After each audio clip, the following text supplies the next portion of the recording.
All right, by now you've probably gathered all your supplies, all your yarn, everything you need to get started. And the first thing that we're gonna do is cast on our stitches. The things that we're gonna be using at the moment are your circular needle, and you wanna grab your tape measure too, although I'm gonna show you an alternate way of figuring out how much yarn you'll need for your cast on. And then also your very first stripe color of yarn that you'll be using. So here you see I have a very long circular needle in front of me. And again, this is probably a little bit different than the traditional knitting that comes to mind with the straight needles. And that's just because the blanket that we're knitting is 50 inches wide, and all those stitches, they just can't fit on your standard straight needle. So this is why we're using a long circular needle, even though we're going to be treating them essentially like you would straight needles. And again, we'll cover more of that and you'll see it in action later on. So I have my yarn here, and one way for measuring your cast on yarn is about 3 to 4 times the width of your project. That is a good rule of thumb. So this is where your tape measure comes in handy. So I'm gonna measure out 50 inches here. All right. So 50 inches is the width of my blanket. So one rule of thumb is you wanna leave yourself a little tail to weave in later. So I'm gonna actually start right around here. And then I'll just do one length of 50 inches.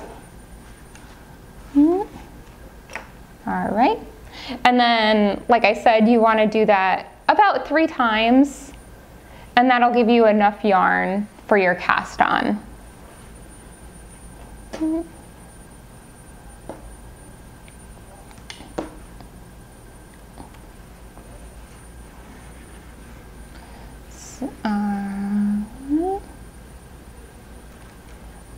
So one more time across my ruler here.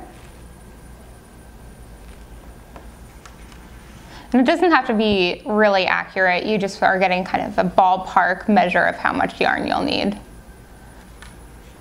So right here is where I want to create what's called a slip knot.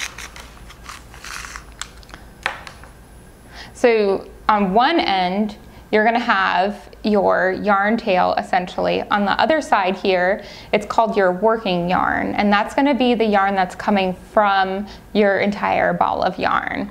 So the very first step in creating a cast on row is a slip knot. What I'm going to do is right where my hands are holding onto the yarn right here, you want to make a loop just like this. And then you're going to grab one end, place it behind that loop, and then you'll see a little line going right through your circle of your loop. I'm gonna grab my needle tip here, and you just wanna pick up that loop, that was that little line running in your loop, and then you pull up. And now you'll be able to tighten that very first stitch. And you wanna have it on your needle. You know, you don't want to have it super tight where you can't move it, but you don't want to have it really loose either. You just want to be able to move it back and forth nice and easily.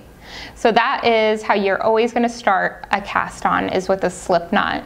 Now what I'm going to show you is called the long tail cast on. And I did mention there is an alternate way if you don't have a ruler handy. If you want to find where to make your slip knot, you can just use your yarn, the end of it, right here, and I'll just leave my little slip knot in place right here.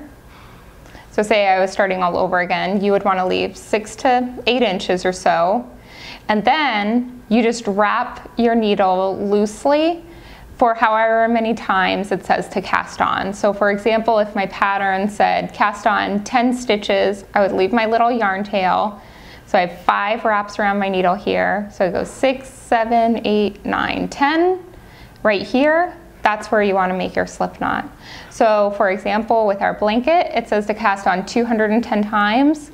You would leave a little bit of a tail and then just wrap it around about 215 times. Sometimes I go a little bit extra on a big project like this because you don't want to run out at the end. You'll just have to start all over. But like I said, those are a couple different ways of figuring out where to make your slip knot. I'm going to slide it on my needle here. And then you separate your yarn into two different sections. One goes towards you and one away from you. Your yarn tail is going to be going around your forefinger. The one that's connected to your working yarn is going to go around your thumb.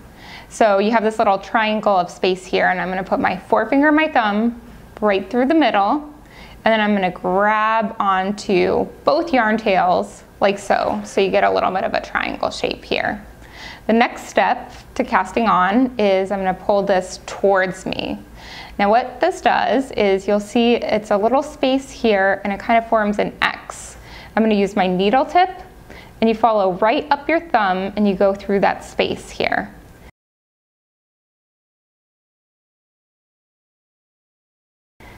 Next, you want to grab this strand of yarn and you want to go behind it. So now my needle is essentially wrapped with the yarn coming from my forefinger. And then you just kind of reverse back out through that space, making sure not to drop that strand of yarn. And then you lightly drop your thumb and your forefinger out and you gently pull on it. So now I have my second stitch. Now your slip knot, it does count as one stitch. So I would have two of my stitches cast on right now.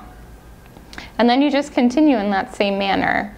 So again, I'm gonna kind of organize my yarn here, put my fingers through, pull this towards me. I'm gonna go up through that space by my thumb, grab the strand of yarn, and then it's kind of like you're reversing right back through. And again, this looks a little bit tricky, but after you do it 200 times, like that for the blanket, for example, you'll be an expert at it and it goes very, very fast. It makes a really nice, neat edge, and it's really versatile. I really like using the long tail cast on for everything from home decor like blankets, even for hats and sweaters. It's extremely versatile. So you can see it gets a little bit faster, and I'm casting on these stitches right here. You can see it's nice and stretchy. I'm able to move them back and forth nicely. And you just continue in that same way until you have 210 stitches on your needle. And at the end, I try to count it at least twice. You know, sometimes with so many stitches, it can get a little bit overwhelming. So counting it twice will ensure that you have the right amount of stitches. So I'm just going to keep working my cast on here. And after I get 210 stitches on my needles, I'll meet you right back here.